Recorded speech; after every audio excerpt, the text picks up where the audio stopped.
Granted, by the grace of God, I was able to quit my job with $96 to my name, no plan for real. And just, the business and the stuff that I've been working on and the courses and the relationships and all the stuff that I had built up until that. But I did that sitting in the cubicle.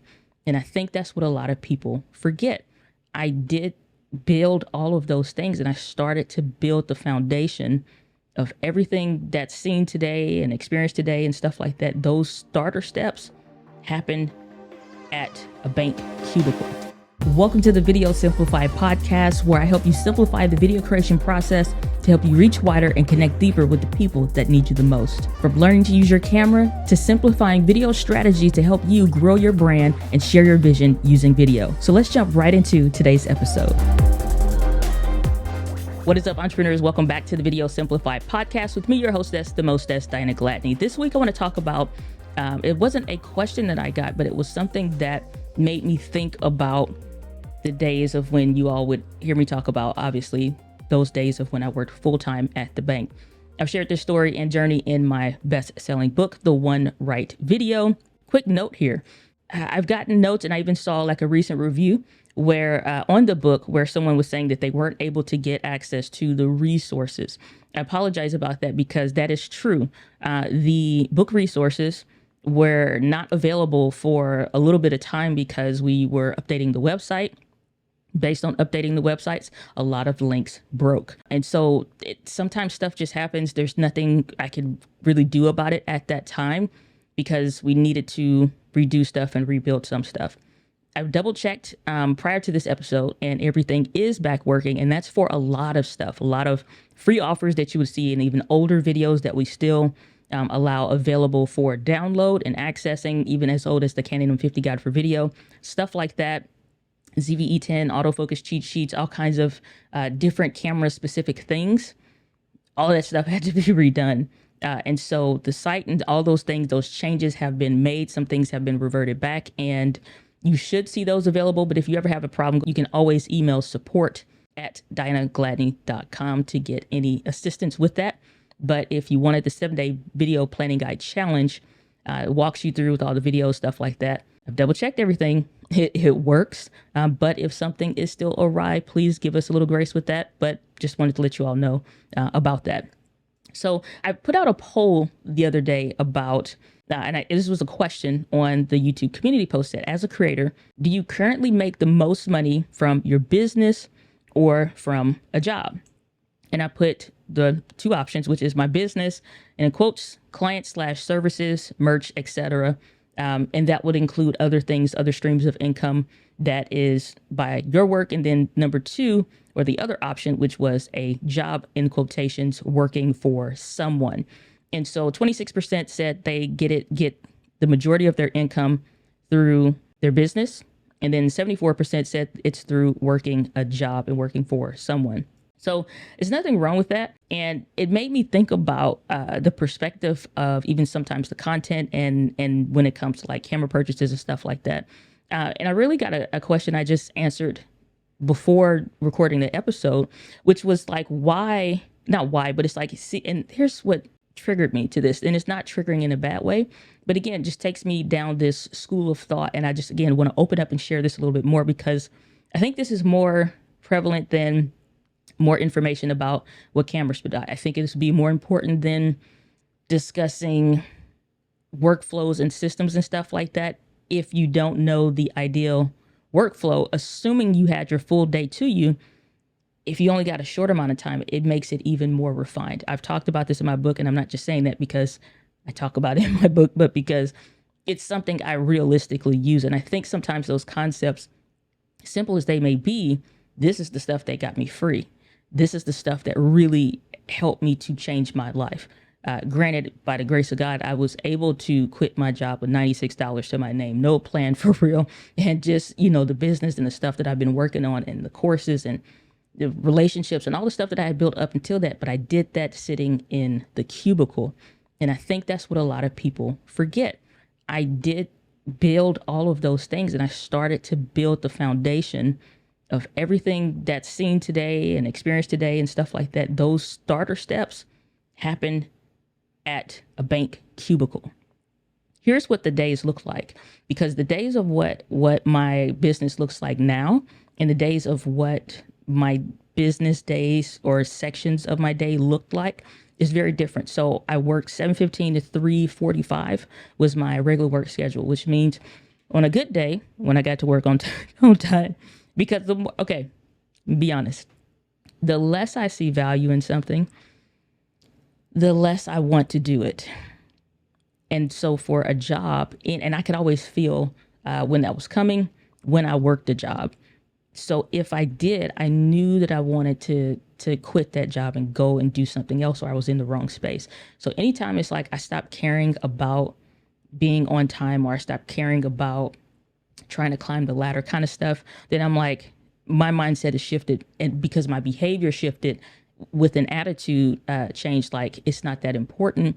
I'm just, you're there to get a paycheck, stuff like that. So it's like when you hit that mindset level, something else is wrong. And that was like an identifier point for me.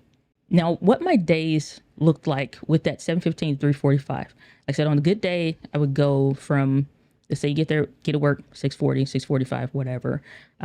Really no prep work or anything like that to do, but it wouldn't start then. It would start the night before, the week before, the weekend before.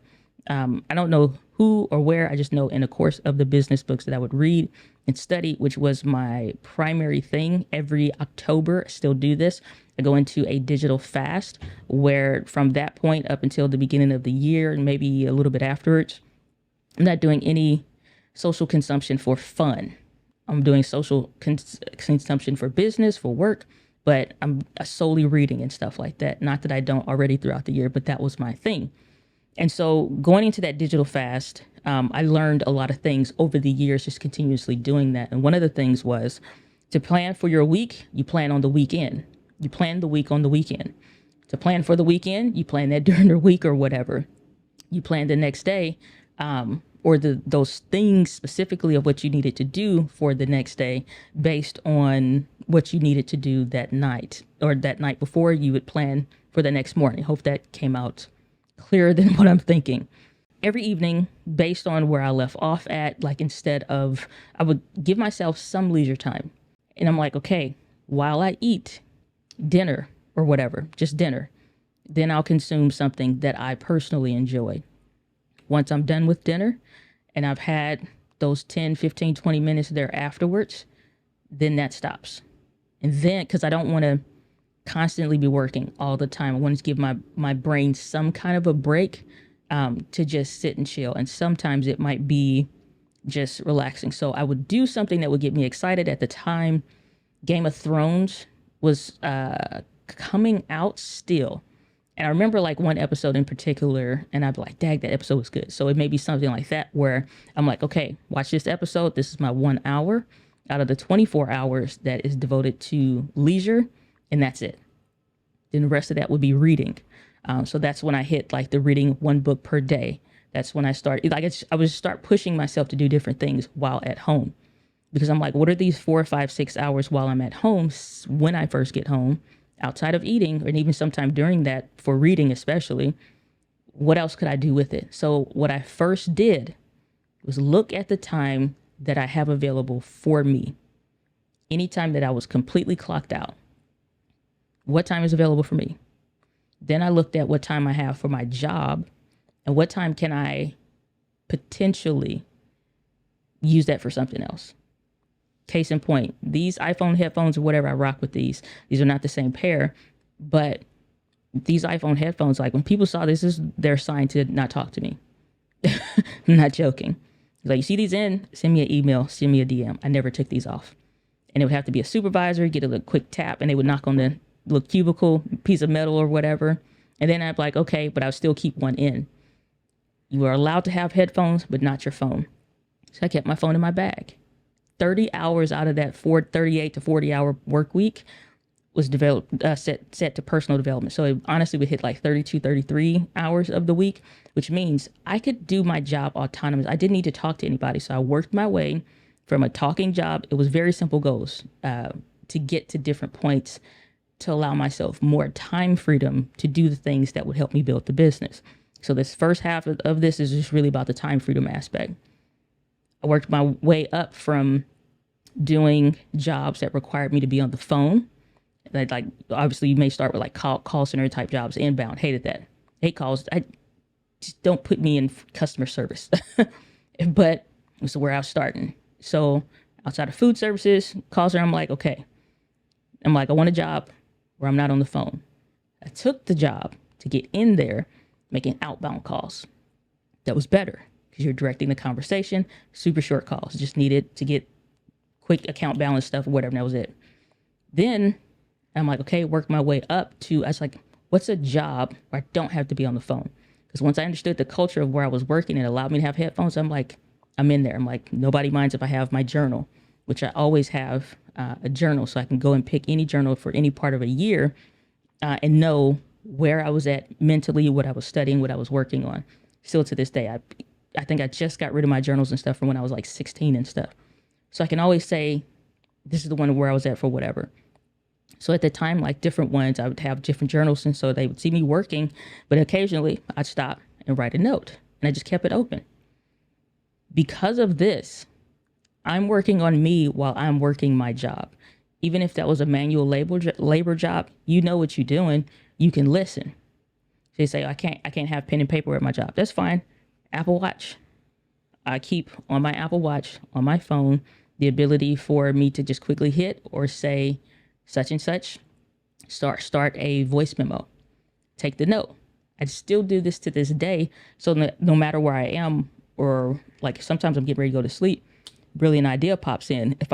Which I keep a journal and a pen next to me at all times, just so I can write it down if I can. But if not, I do this. And so that helps me capture my ideas. I talk about all this stuff in the book, but this is the how. And so doing that allowed me to start putting that information to work. There would be some things that like I could do at work. So I started looking at the time that I had available during that work day.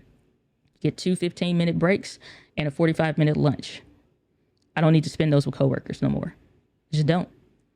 So because I would be sleepy, because sometimes I literally would do what I still call to this day accidental overnighters, where I accidentally work all night long, and by the time I look up, my alarm is about to go off. Or there are some older podcasts that I had on my old podcast where you would hear the alarm going off while I'm doing the episode, because it would be that morning, but I've been up working on stuff. And because my computer was so slow, like I was grinding.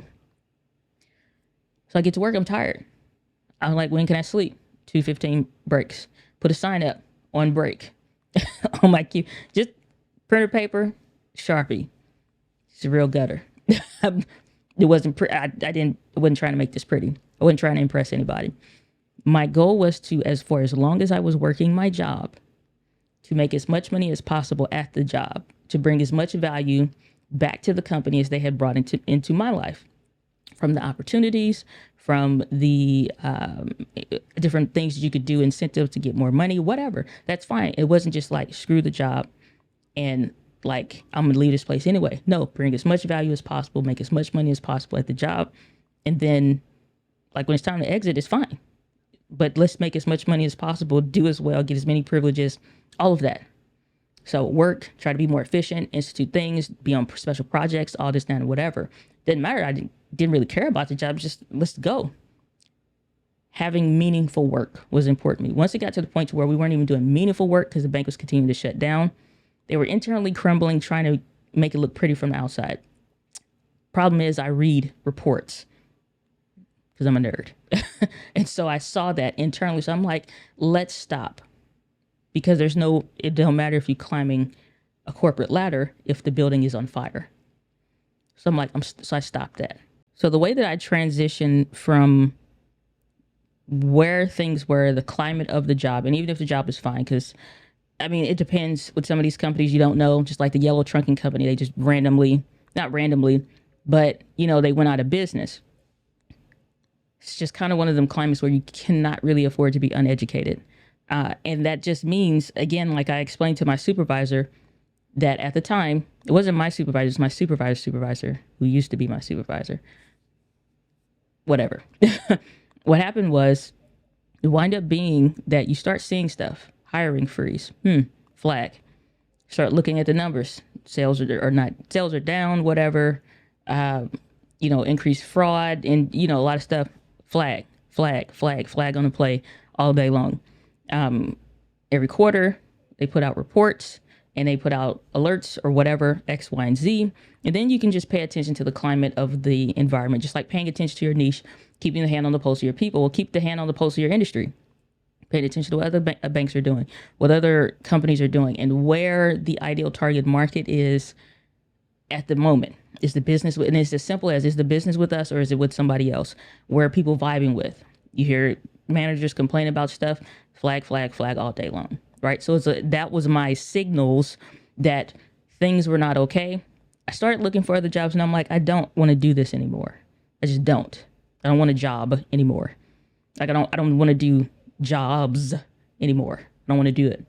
And so this is the part that's really hard. Emotionally, if you're not careful, you start to go down, which is why every single day, personal development nonstop.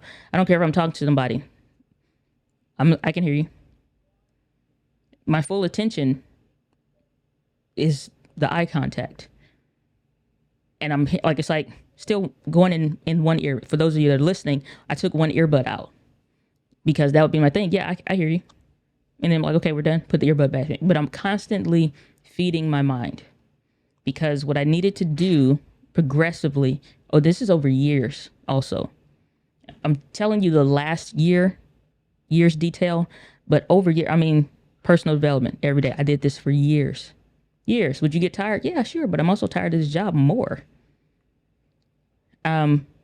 Financially, buying cameras, getting into investments of courses. Some courses not paying off. Others did really well, as far as like what you learn, but everything means something. Everything is a step.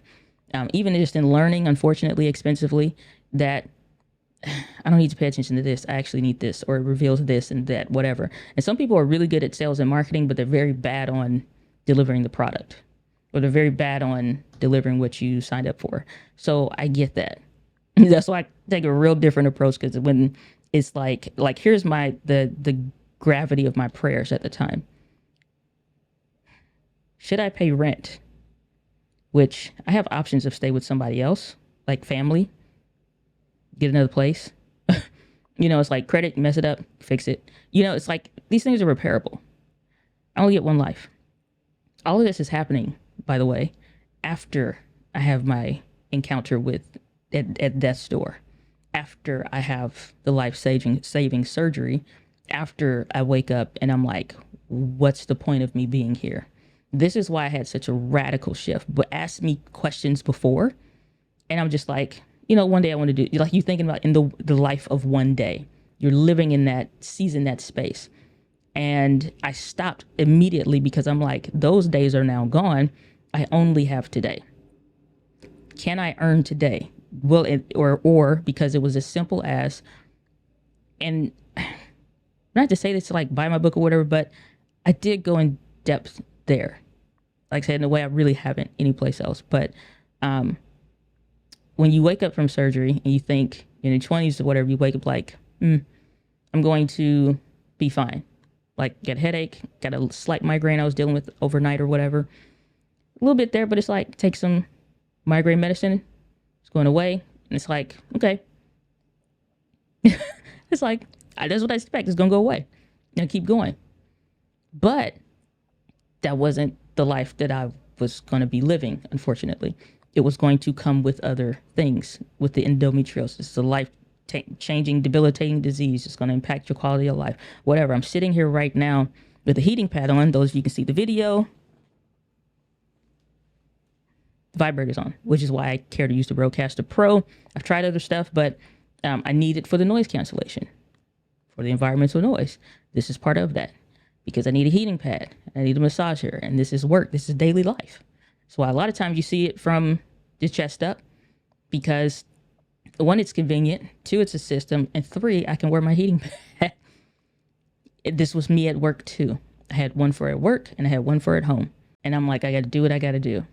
Transitioning means paying attention to where you're at and what you need right now. So I didn't go out to the Applebee's, the hangout, the happy hours or whatever.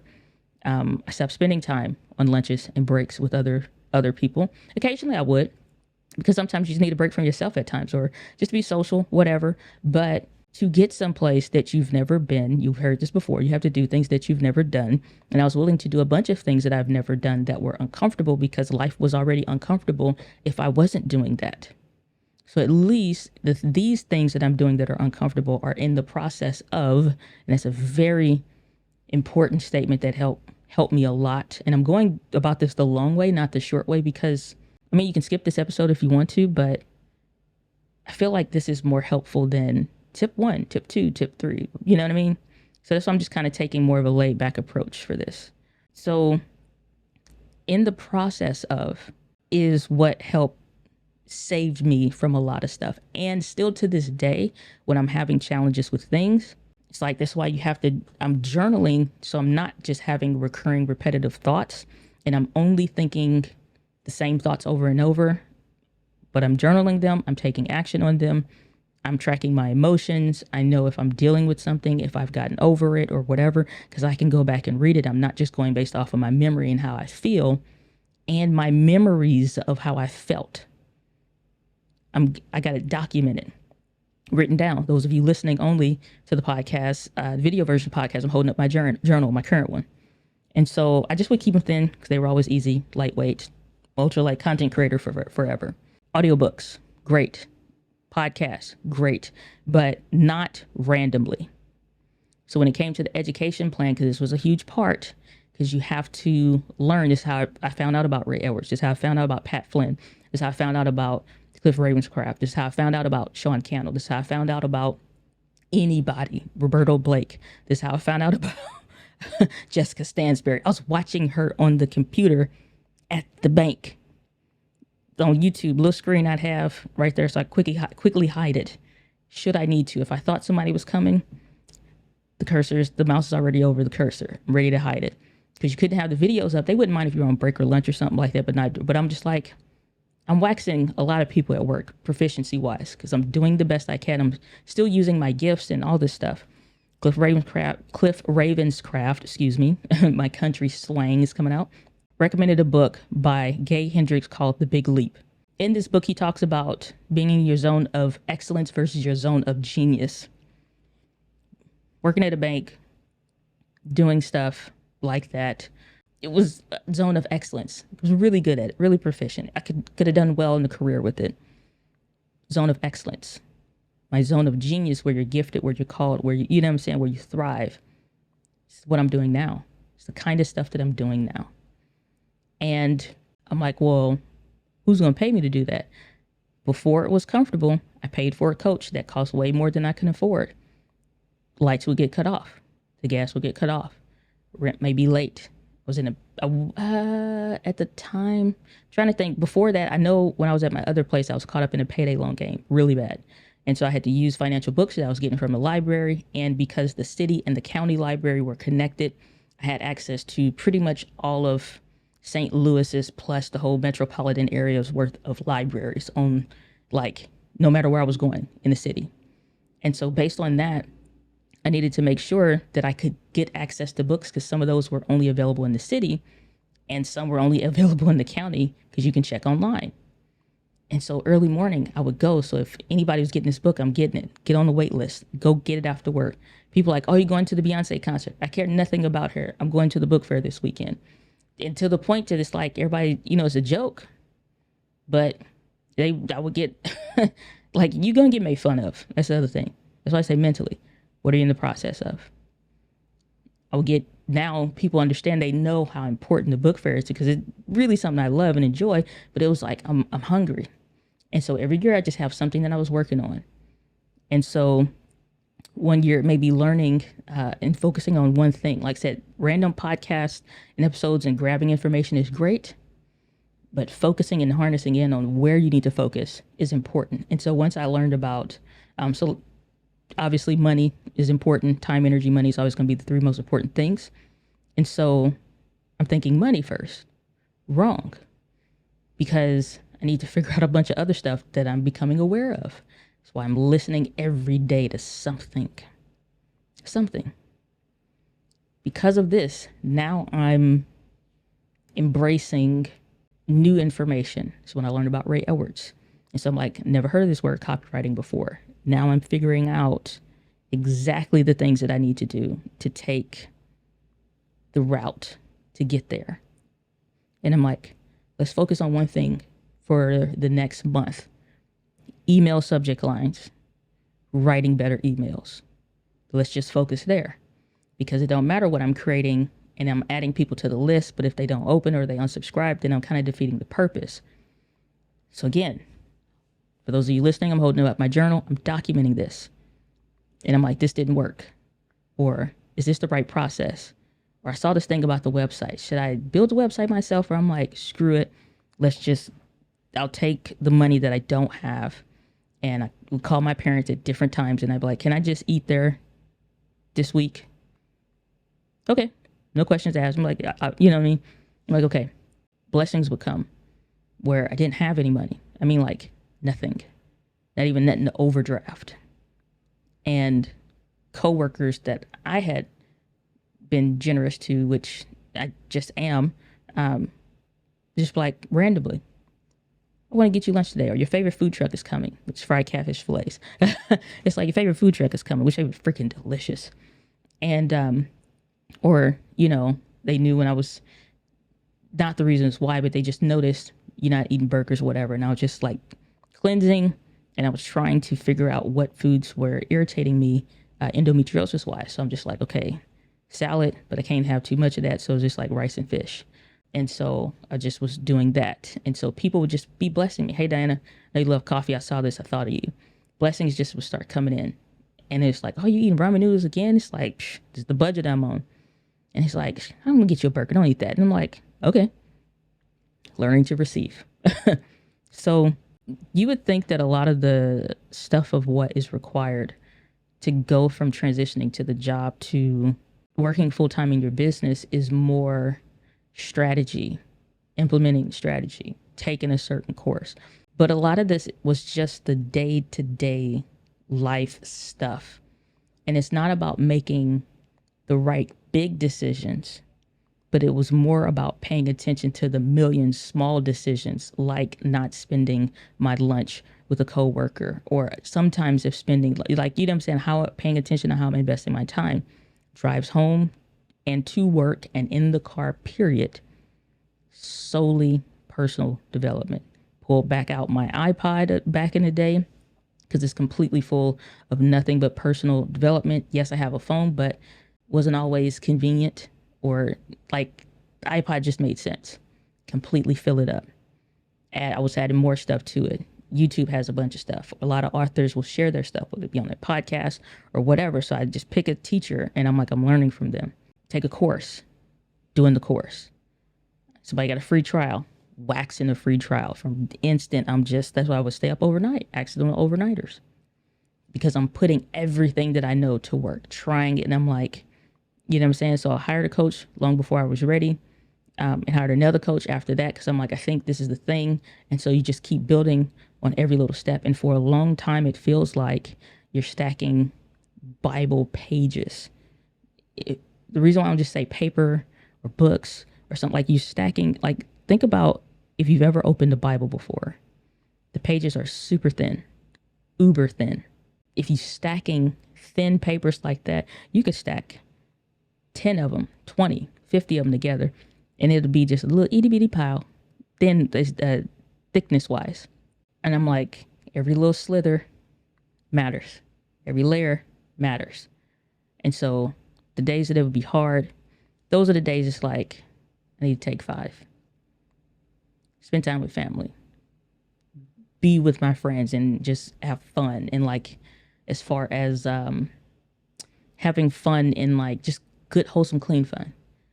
Staying away from any drinking, staying away from any smoking, staying away from any kind of anything. I know a lot of people fall into that at times. I've had those challenges at different times.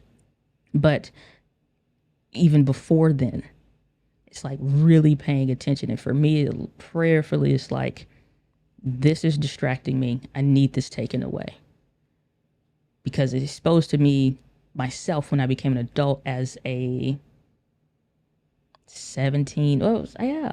I was 18 years old by the time I was in college. So, and I turned 18 on the band field. So I got into college at, I was like 16, 17. Yeah. So, or at least the one I went to by then. Now, what courses do you buy? What things do you do? I get that it's a lot of stuff out there. The reality of the situation is this: all of them can work and all of them could work, but none of them won't work if you don't work it. You know what I mean? So you have to be super obedient to what you're learning and have full trust in who you're learning from. And so if somebody don't deliver on something, you can get a refund. You know what I'm saying? So, but I wouldn't, because I'm like, sometimes you invest in stuff that's on level 5, you're on level 2. You can't skip them levels in between.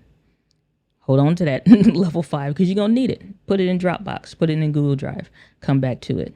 Now, for a lot of you, I'm sure that this is not the conversation that you thought that you would hear when it comes to transitioning from a job to, hashtag living your best life.